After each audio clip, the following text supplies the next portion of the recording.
Hi, I'm Rosemary Armeo, and this is an Armeo on the Brink. Billionaires are in the news a lot this week, and that's what we're going to be talking about. Three of them, all media owners, Elon Musk and Jeff Bezos and Patrick Soon-Shiong, have made decisions about coverage of the race for the president in their outlets that have brought dismay and some applause and lots of controversy. And I want to be talking about that. And specifically, I want to be talking about and learn more about the influence. Is it growing, or has it always been there, of billionaires on our politics, on how our government runs and what policies it is making. And to do that, I have two guests. First will be Mark Whitman, my old colleague from the Roundtable. He's a Wall Street investment banker, smart guy. Can't wait to hear what he's going to say about some of this stuff. I know it'll be different than how I think, so that's the fun of it. And I also asked my sister, a little bit of nepotism this week. Joanne helped to run the Washington Post opinion section for many years until she retired a little over a year ago. And I asked her to weigh in on Jeff Bezos' decision not to endorse a candidate. So let's jump right in. First, I have Mark up. And Mark, you can see this question coming by the way I described it, I think. Do millionaires and billionaires wield too much power over our national politics and policy? Yes, the answer is yes, Rosemary. Oh, that's fast. We can just move on. If you think about the U.S. history, that's by design. If you think about the founding of this country, it was founded by wealthy merchants, landowners, and slaveholders who wanted to defend their private property and minimize taxation. It is no accident that it took until 1913. The 16th Amendment was required in order to make income tax legal. So the rich set this system up, and they've got far too much influence, particularly now, given their inordinate influence within media, and also given the Citizens United decision and their ability to contribute unlimited sums. Right. And thirdly, I think under a economic system that's going to increase protectionism under either candidate, both the stakes and the activity of the wealthy in terms of influencing government necessarily increase, because that becomes a profit center. The cronyism involved in protectionism becomes a profit center for corporations. Yeah, I had not even considered that. In my research, I was looking at to what extent these billionaires are shaping policy. And you mentioned Citizens United. We got to get into that. Political contributions are huge. Trump is getting $100 million from the Adelsons and $75 million and counting from Musk. So huge amounts of money. There's no checks on it anymore, but there is other ways too. One is they have corporations that are spending lots on lobbying, and they're setting up think tanks. I just love this. They use their wealth to set up think tanks that come up with reports that align with their interests, and then that is used as support for government policy. Project 2025 comes out of something like that. And then finally, Forbes has discovered that increasingly the rich are entering politics themselves. They're not just using proxies like Trump, for example. And Trump's first cabinet had more millionaires and billionaires than any cabinet in history. So we're seeing that directly. That's a lot of influence. Yeah, Rosemary, I think the levels of expenditure directly on political campaigns in terms of swaying the populace, first of all, a lot of that cancels out. And I actually think we've probably reached the saturation point where if you hand either campaign another $200 million, I don't know that they change the outcome of this election. But I do think it necessarily builds up political chips within each party, and particularly on the Trump side, where cronyism has been and would be far more rampant. I think the cost of that in terms of influencing political policy, and look at Elon Musk. I mean, I think it was The Economist that said the main thing that Elon Musk and Donald Trump have in common is the desire to crush Tesla's competition, particularly with respect to prohibiting foreign imports of EVs. And so I think the issue is less about changing votes at the margin and more about building up political influence. I also think you mentioned think tanks. Not only do they provide sort of an intellectual cover and blueprint within each party and within different political schools, but they also provide a place where people go to get paid off if they behave in line with expectations, right? Or they could lose their job or not be offered one if they don't. So in addition to going into the corporate world and being paid off for your time and service in government, you've got options like that which accrued to Jared Kushner. And then you've also got seats inside of state universities, as happened in Florida. Or just ambassadorships. Ambassadorships. You're absolutely right. I just talked about entering, but there's a cross pollination between government and rich people. The finance. I don't know. You're giving me ideas. If you remember, sorry to interrupt. Christian Sinema was probably there's a little bit of fallacy when you say someone was the deciding vote, but to the extent you want to use that as a valid method of analysis, she was the deciding vote to protect the tax exemption that favors financial sponsors in the United States. Right. She quickly decided she wasn't going to run again for Senate. And I would just say, keep your eyes on her future in the private sector. Wow. And I think it's likely to bear out the fact that she made a decision that cost taxpayers in the billions of dollars, and she's likely to be rewarded for it directly. Right. So my question was, I think you've already answered, what are the billionaires supporting Trump expecting from him? And may I point out that this is not just a Republican thing. There are actually more rich people in total numbers giving to the Harris campaign. They don't give as much, and she still mostly still has the corner on small donations, but both parties are doing. And so what they want back is pretty clear. They want government contracts. We have Bezos and Musk, both are military contractors. They want they want protectionism, that helps them. They want tax cuts. Is there more? What are the kind of policies are we getting because the rich want them, not because they're good for America? And not only do you get protectionism, Rosemary, I think Fareed Zakaria addressed this actually over the weekend. Some of what happens when you put tariffs in place is there's then a response from outside the United States and a tit for tat. And so not only are the initial tariffs, let's say that protect Musk, important to people in business, but where the retaliatory tariffs are placed by the United States in sort of the second round also matter. And there are examples of tariffs, I think it's on the import of trucks, that have existed for decades, long after the original sin on the part of the foreign importers is long gone, but the tariffs still exist.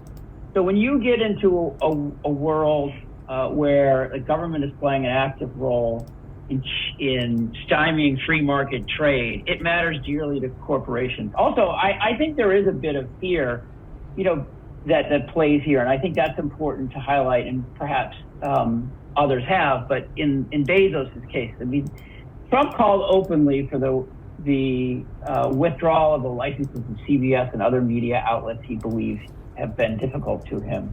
That's illegal.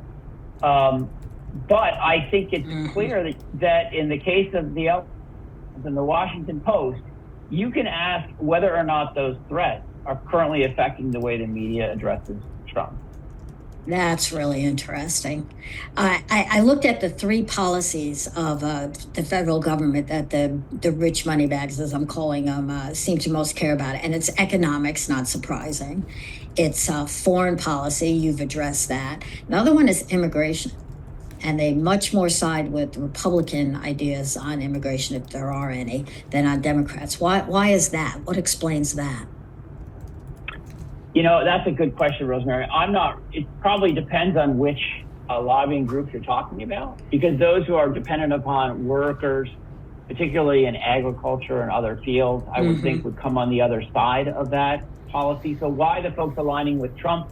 I think sometimes we have to acknowledge that people, even wealthy people, align with political candidates, sometimes through their own non-economic interests. I think there is a symmetry between Elon Musk's new vision for X as a hellscape of free speech and the way Donald Trump conducts himself. And I don't believe that all of, say, Musk's alignment with Trump is purely economical. I think some of it is that his views, in some senses, align with those of Trump's, and that does happen. I think the other interesting element is energy policy, where you can see and the issues around climate change, where you've seen a long-held coalescence of views between the Republicans and those in big energy, and that's becoming an ever more difficult. It's becoming an ever more difficult stand for them to take, which actually sometimes means that the money they spend is more dear in the final sort of death throes of industrial evolution. That's fascinating. I want to go back to the idea of the money coming in actually to both parties. And Susan Glasser writes about politics. Her theory is that political parties have given way. They are no longer the source of power and control over politics. It's in the hands of the rich, the donor class. And as a result, she says, this is one reason, at least, that our politics have become more divisive and definitely more extreme. Would you agree with that? I think political parties can be likened to a camper that you find on the side of the road. You've got, but they really are. I mean, they can be basically taken over by the more popular candidate within each party. They do not run. The party does not run that camper. The party has some financial wherewithal in the tank. It's got a roadmap for past donors. It leaves the party in better or worse shape depending on how it did in the political election. But it's up to the candidate and the candidate's team to really take the steering wheel.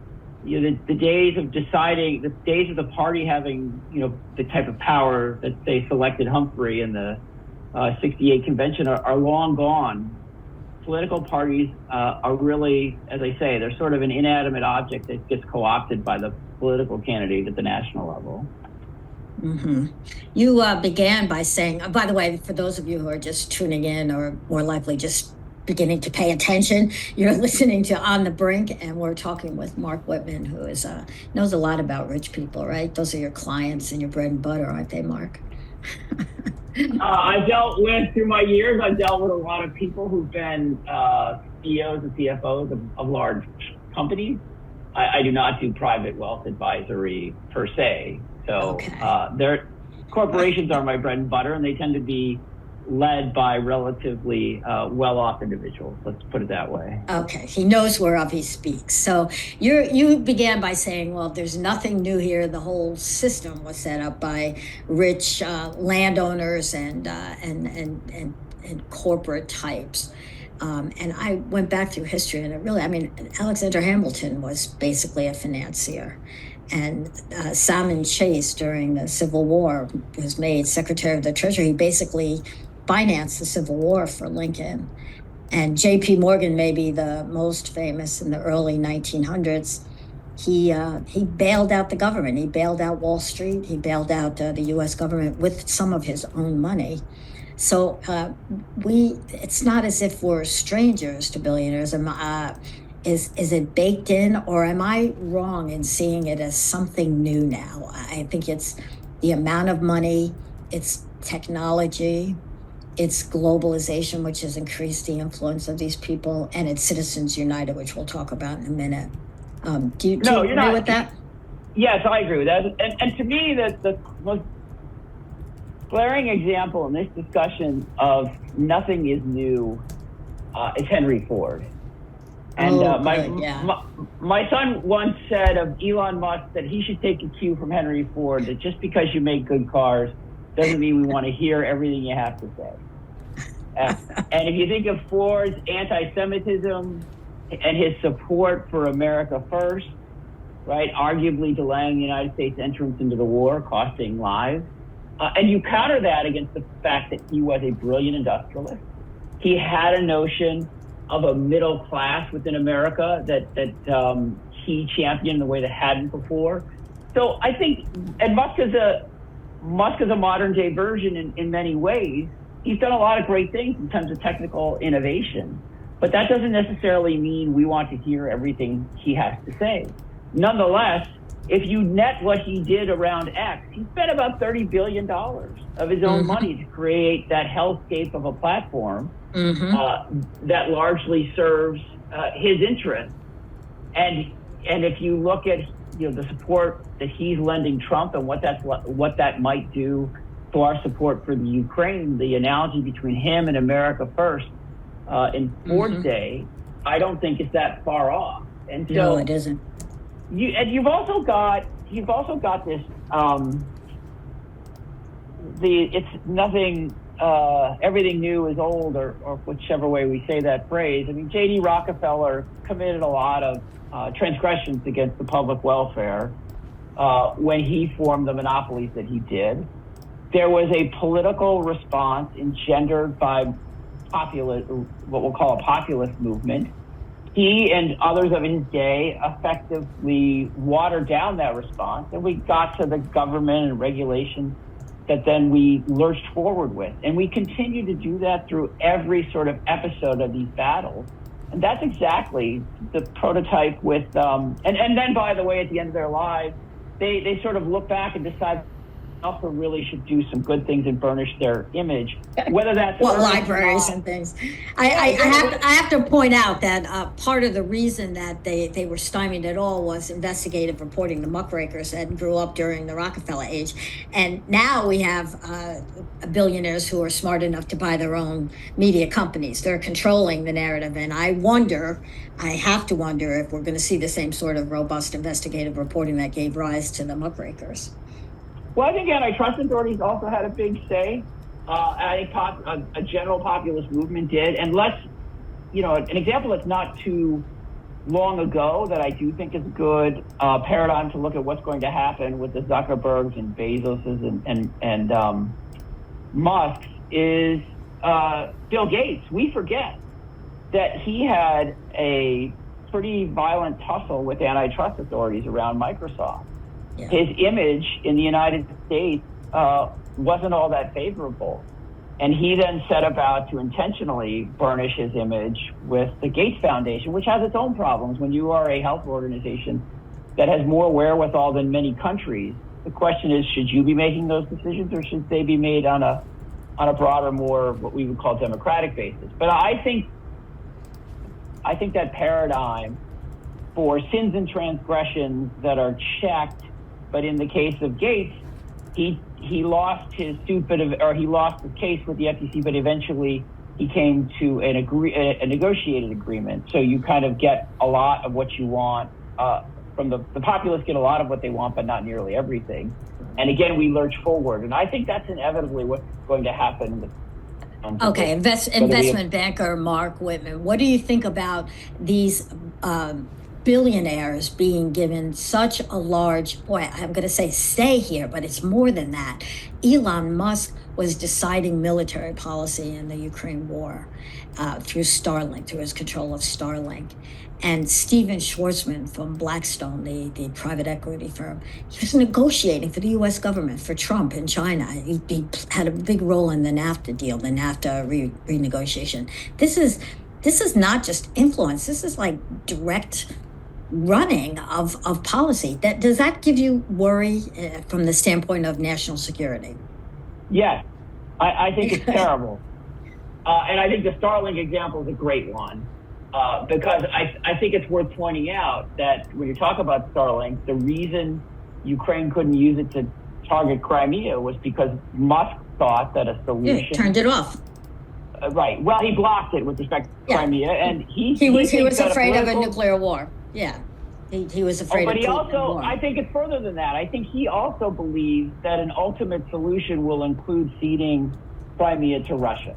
So he has already started delineating. When you delineate the front lines of a war over an extended period of time, you delineate the future national boundaries. And now we find out that Now we find out, I'm sorry to interrupt, Mark, we find out that he's been in constant private communication with Putin, which I did not even think was legal, isn't it, for a private citizen, at least he's still private right now, to be conducting essentially foreign policy with a foreign head of state. Yeah, I certainly think he's denied a lot of it because it probably does get into a pretty, let's say, dangerous realm of legal responsibility on his part. But Rosemary, I don't think this is all that new. If you look at, if you look at the oil baron in the United States, particularly, let's say, J.P. Morgan, it wasn't an accident that in reaction to his formation of energy companies in the United States, the British looked for their own energy independence and that ended up with such a far and powerful reach in the Middle East. So that's true. This interplay between the really wealthy folks and where things happen on a international level is nothing new. I do believe it's terrifying, or at least is seriously concerning, but it's not new. It's been there for quite some time, frankly. All right, so what is new, however, is Citizen United, a Supreme Court decision from 2010. And it basically was the end of any sort of regulation over campaign finance. The laws are set up one way, but what's involved is essentially that billionaires can give unlimited amounts. They have to go through a pact rather than direct, but that's even breaking down. They don't have to declare it. Unprecedented, huge amounts of money they can funnel to the candidate of their choice. And we have no campaign finance regulation in the United States. That's the mechanism that has always been, and in other places still is used to try to keep the principle of one person, one vote. Do you see any hopes to overturn that decision, to amend the Constitution, or to modify it in any way? Or is this just something that we're going to muddle through with, as you put? Yeah, I think we muddle through this at least until the Supreme Court changes the way it not was. Our lifetime. Exactly. And I think the harm in this, I think we will find, at least at the national level, is less about influencing elections and more, as I said, about getting your hooks into a candidate. And to the extent that protectionism and government involvement and interference with the economy increase, political cronyism becomes more lucrative, and large corporations and rich individuals spend more time trying to influence the government in their favor. That, to me, is the real risk. I think you will find, when we look back at this election, that so much money spent that the last, $200, $300 million in any one campaign's pocket didn't really mean anything in terms of swaying voter opinion. Unbelievable. So what do you think of Jeff Bezos stopping an endorsement for Kamala Harris in his newspaper, The Washington Post? There are two harms that jump out to me. One is I want to acknowledge that the owner of a news outlet like that, there's always the specter that they'll decide something is out of bounds. But typically, with the Washington Post and others, that what the owner would referee is more around decency and journalistic integrity, and not around political views. So the harm to the Washington Post is not that they don't get to endorse Vice President Harris this time round, but that every time now I pick up that paper, I have to say to myself, I need to look at it through a lens that says everyone writing for it is burdened by the fact that they have to think about what Jeff Bezos says about how they're going to cover the news or what they're going to say in their opinion piece. Mark, that's about the best definition of a chilling effect from this decision that I've heard. That's really true. He made an action against one endorsement now, but what is he going to do tomorrow? But he doesn't even need to do it tomorrow because he's got a building, I presume, of employees who now have to think about whether or not what they do will be considered out of bounds with respect to his reference point. And no matter how many times he assures the public or his employees that he wouldn't do it again, no one will believe him, and they necessarily can't. The other chilling effect it has, I think, is that, Donald Trump's attempts to intimidate the media have become ever more belligerent, as I talked about. He threatened the license of CBS. And even if he can't do that technically, his broader threats against the press are having an effect, or at least appear to be, if you look at the LA Times and the Washington Post. Yep. So you don't even have to be legally authorized to curtail their activities. It does seem like the threat is enough. It's true. We're listening to Mark Whitman. I want to thank you, Mark. Please stay tuned. When we come back, we're going to be talking to Joanne Armao, who used to write editorials and help run the opinion section of the Washington Post. She has some views on billionaires' activities this week as well.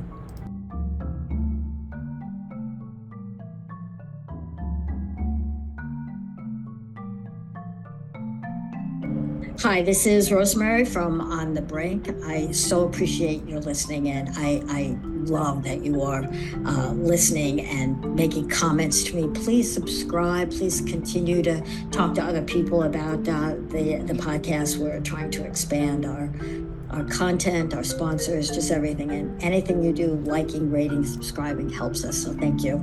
I also want to thank some of our sponsors. One is Embellish, which is a wonderful, fashionable, chic women's boutique in Newtonville, New York. It's run by my cousin, Maureen Buckley, so I know wherever I speak, even though to look at me, you would not think I know a lot about fashion, but I do. I don't have it, Maureen does. She, her specialty, her hobby for years was going around to markets and shows, finding things that were both beautiful and wonderful, unique to look at, but affordable. And she's now put together a shop with these things. And every time I go in there, I think, oh, I'm just going to go visit. I'm not going to buy anything. And I spend money, and you will too, and you'll like it. That's Embellish, M-capital-M, B-E-L-L-I-S-H, and you'll find it in Newtonville. We're also sponsored by Nature Logs. It's a wonderful site and a set of writing and a store run by the Stoners, Denise and Scott, who are photographers and writers. They cover all things natural, from dragonflies to eclipses. They travel the world. They bring the pictures back to you. You can find them at naturelogs.com, Naturelogues. Has that extra E in it, like the English use. Great sponsors. I'm happy to have them. Get back to the show.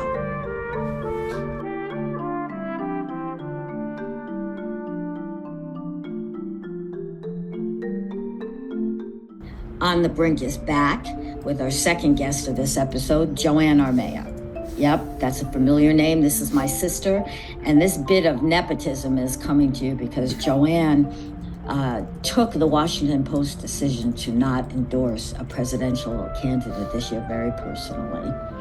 Joanne used to help run that editorial department right up until her recent retirement at the end of 2022. And I wanted to ask her what was going on now and what she thought about it all. Joanne, is this the Post you knew? No, it's not. It's a far cry from the Post that I was associated with for 38 years. Tell us about your career a little bit. I only gave a sentence. Tell me what you did. Well, when I retired, I was an associate editor in the opinions section. I had joined the editorial board in 2006.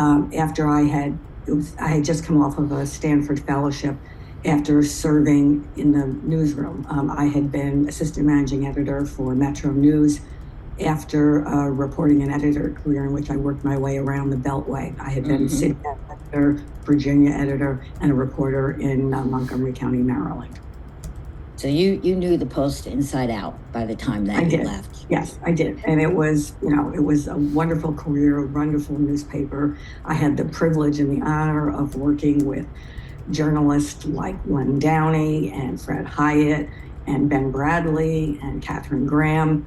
And I was a part of extraordinary news events, including 9/11, the sniper attacks on Washington, the Million Man March, more inaugurations that I care to think about. So yes, it was a wonderful I'm time. going to have to go to a counselor again after this session because it's bringing back all my jealousy about such a career.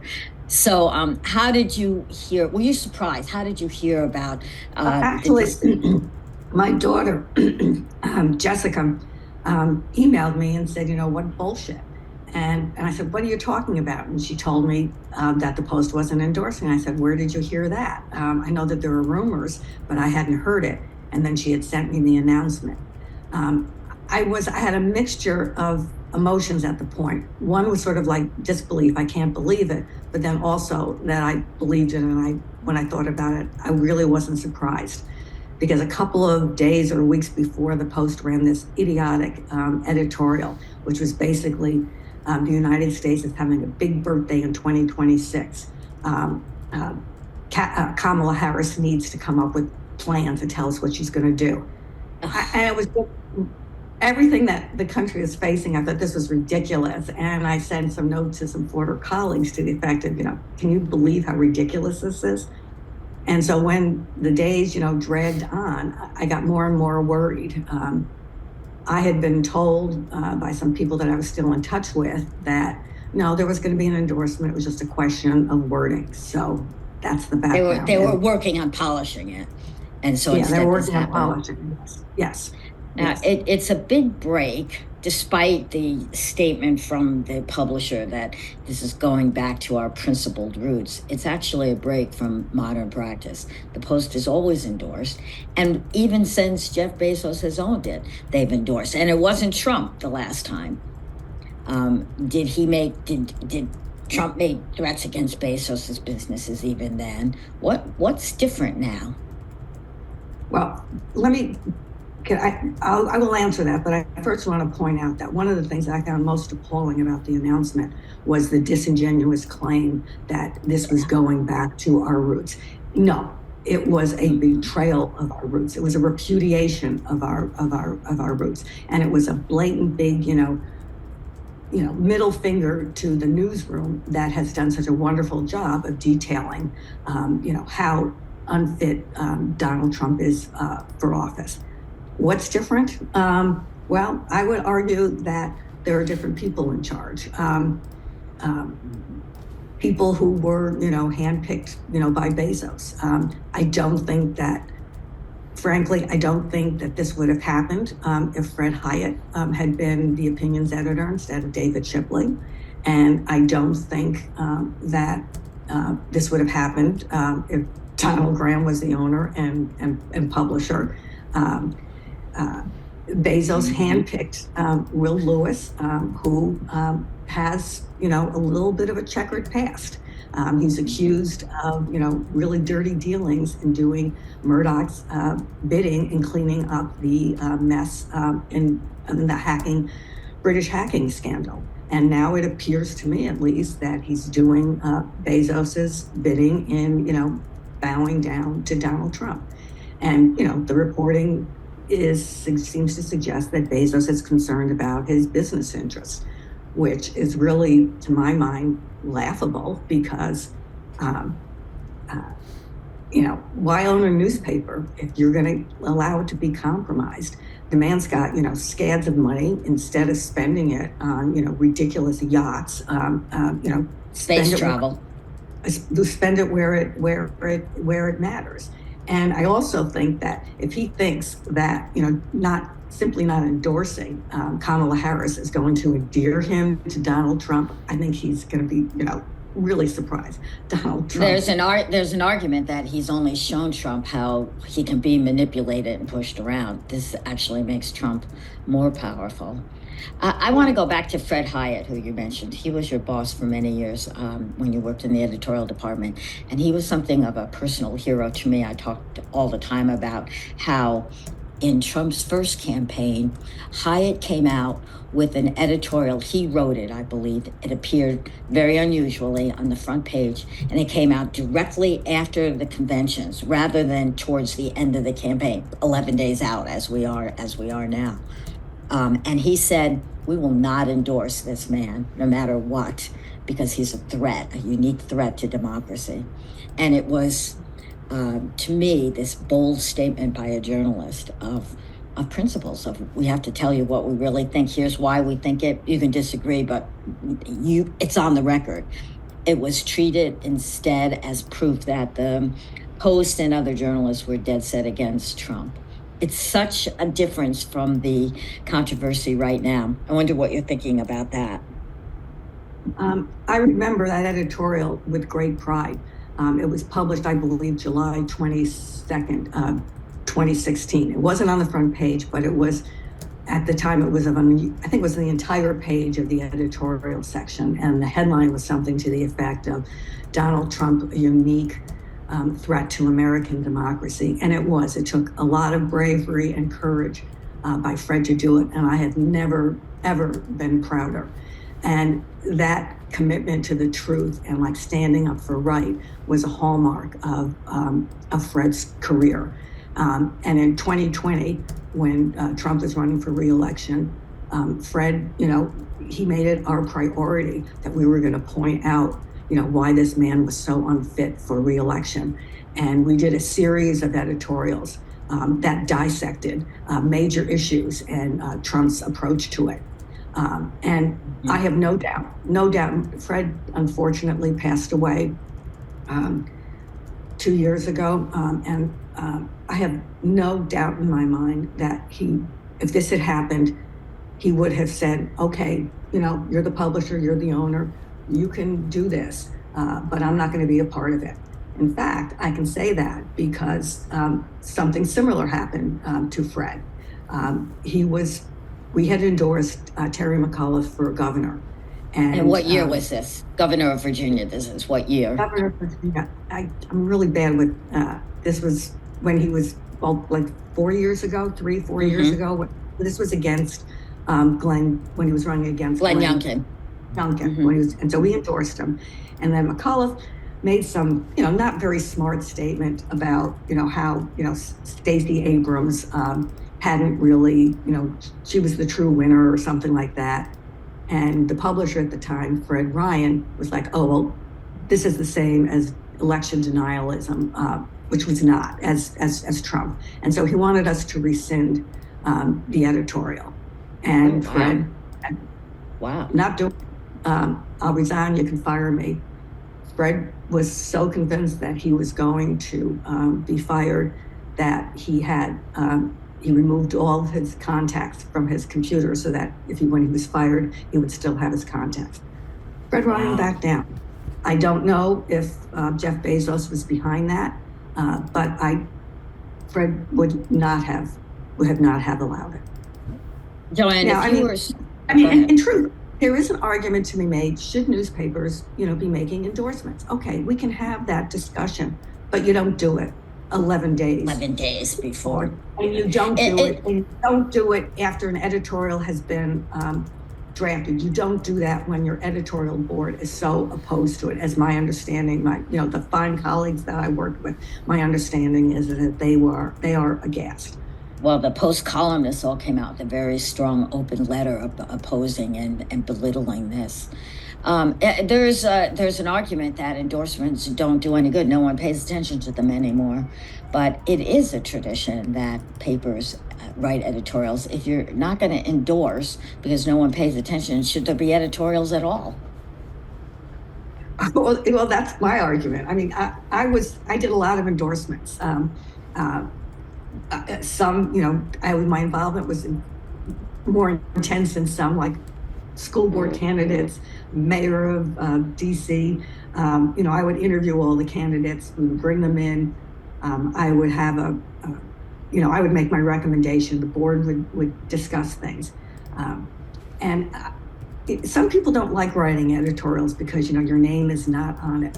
I love doing editorials because I felt that I was speaking with the voice of real authority and real conscience. It wasn't just my opinion. It was the opinion of a lot of smart people. And it was an opinion that was steeped in the traditions and the principles of the newspaper. Mm-hmm. And so that's why I find this decision just so distressing. It's such a weak word to use, but why it's so troubling to me. Yeah, it's just, it does feel like a turn down of all that the Post has come to stand for since its Watergate days. Catherine Graham, some people saying, are turning in her grave. If you were there, Joanne, if you were still there, do you think you would have resigned as one editor at large at the Post already has? Well, that's a really hard individual decision. And I know that some of my former colleagues are struggling with that. And I've told them that it's really, an individual thing, which probably for me, it would have been easier because I was well on my career. I could probably afford it. My kids were through college. I would probably be able to do it. I don't know other people's circumstances. Right. I would like to think that if Fred had quit or been fired over the McCullough thing, I would like to think that I would have retired. I would have quit at that point. Mm-hmm. It is kind of a luxury, though, to quit. I think people don't understand that. It isn't just something you do on the spur of the moment. I think people also don't understand the process that you began to describe of coming up with an editorial. They just think there's an agenda. All the media get together in some sort of meeting in the morning and they decide what they're going to do. It doesn't work that way. Before you pick Kamala Harris as the person to endorse, what goes on? What would that have looked like? I want you to tell me what happened before Bezos stepped in and said, no, we're not running this. Well, I wasn't there, so I don't know. So but you know the process. Well, the normal process would be that we would extend invitations to, both candidates to come in and talk to us. Unfortunately, the presidential candidates have not felt the need to do that. Interestingly, the last presidential candidate to come in to meet with the board was Donald Trump in 2016. And he came in and we had a discussion with it. And, we talked to him about the issues and, we follow the news. We, talk about, issues that we care about. And, we discuss things and you don't really vote. You come sort of in a collective discussion and agreement about that. And a lot of endorsements, not all of them, but most of the endorsements are run by the publisher, who's, a part of the board. And, I had the privilege of having Don Graham as the publisher. And Don Graham he would come to our meetings once a week, not all the meetings. He was an active participant, but he was an active participant not because of his position of authority, but because of the strength of his arguments. Mm-hmm. And you could sit there and you could disagree with him. We ran editorials that he personally, did not like, but he believed fiercely in the independence of the board. Ben Wittes, in one of the articles written after this disaster, details an incident in which Don Graham disagreed with Peter Milius, and a legendary editorial writer, and how the board came up with a decision that was contrary to what Don wanted, and Don sent a note to Peter, basically saying how proud he was that the board felt that they could stand up to him. Clearly, sadly, those days are long gone. Yeah, it seems so. So I'm not sure what the numbers are. There's all kinds of different numbers when I checked on the internet today, but people are canceling their subscriptions to the Washington Post in disgust. I'm one of them. After many years. Many are also canceling their subscriptions to Prime, which Bezos owns as part of Amazon, vowing not to order from Amazon again. I'm doing that. But there are those who argue, including former editor-in-chief Marty Barron and in the Atlantic magazine author Ellen Cushion, saying this is a mistake. If you cancel your subscription, you're not hurting Jeff Bezos at all, one of the richer than God, but you are hurting journalists and the process of journalistic verification at the Post. Where do you stand on this? Do you still have your subscription? I still have my subscription. It's a question that I am struggling with, and I feel I am inclined to cancel my subscription. And the argument that it will hurt journalists sort of, resonates with me. And I thought about, okay, will I cancel Prime? And at this point, frankly, the Washington Post is a product that I don't really like anymore. They don't do local news anymore. Aside from this non-endorsement, I've become disaffected with the opinion section. I don't like that the editorials are sort of wishy-washy and lack moral clarity. I don't like that they got rid of a very fine political cartoonist, Michael Dieter, and replaced it with a cartoonist that I find completely unappealing. So I'm not crazy about the product. On the other hand, I like Amazon Prime. I'm pleased with that product. So I haven't decided quite what I'm going to do. I don't want it to be a rash decision, like a knee-jerk kind of thing. So I'm carefully thinking about it, and I will make the decision. Probably, I'm curious to see what happens at the town hall meeting that David Shipley is supposed to have.